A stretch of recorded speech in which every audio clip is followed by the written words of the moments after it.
मगध के बलवान सैनिक आत्मसमर्पण कर रहे हैं। देख रहे आप हमें वैशाली से यहां लाए हैं। वैशाली से पराजय के पश्चात सेना का मनोबल गिर चुका। मुझे लगा आपको देखकर विजय की पिपाशा इनके मन में पुनः जाग उठेगी, पर ये तो विपरीत हो गए।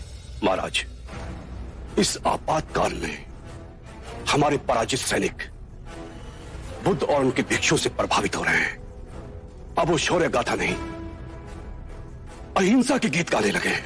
युद्ध करना क्षत्रिय धर्म है, और यदि हमारे सैनिक अपने धर्म से विमुख हुए तो मगध कभी वैशाली पर अपना ध्वज नहीं फहरा पाएगा, और मेरा चक्रवर्ती सम्राट बनने का सपना मिट्टी में मिल जाएगा, जिसके लिए मैंने अपने पिता महाराज बिंबिसार तक को नहीं छोड़ा।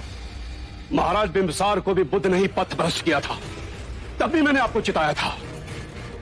बुद्ध नाम की आंधी एक दिन समूचे मगध को तहस नहस कर देगी। मैं चक्रवर्ती सम्राट बनूंगा। इस धरती पर आधिपत्य तो बनेगा, परंतु आपके मगध के हृदय में केवल राज करेगा बुद्ध। मैं कोई मनगढ़ंत बात नहीं कर रहा। मगध के जन जन ने हमारे धर्म को छोड़कर बुद्ध के मुक्ति के मार्ग को स्वीकार कर लिया है। मुझे खेद के साथ कहना पड़ रहा है, हमारे कई ब्राह्मण भिक्षुक बन चुके हैं।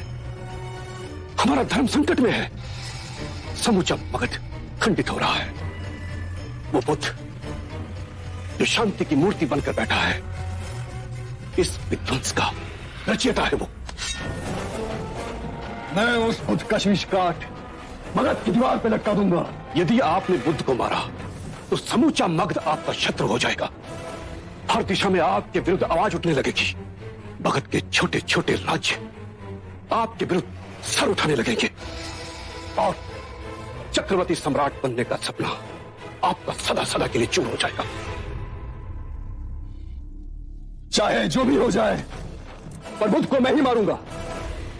नहीं महाराज, यदि आप ऐसा करेंगे तो यह आपकी बहुत बड़ी भूल होगी। वो बुद्ध लोगों की आंखों के सामने भगवान बन जाएगा, और आप एक राक्षस। मैं अजात शत्रु एक सन्यासी से हार जाऊं, मुझे मार नहीं सकता।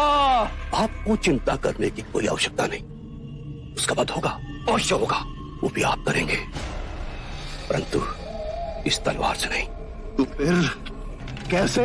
जिस जनता की आंखों में वो भगवान बन गया है, उसी जनता की आंखों से गिराकर उस बुद्ध पे कलंक की ऐसी कालिक पोती है कि वो जंगल चला जाए, फिर कभी वापस लौट कर ना आए।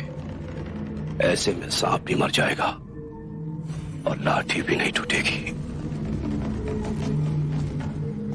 ये विरोध की आग तो हम आज ही लगा सकते हैं। नहीं,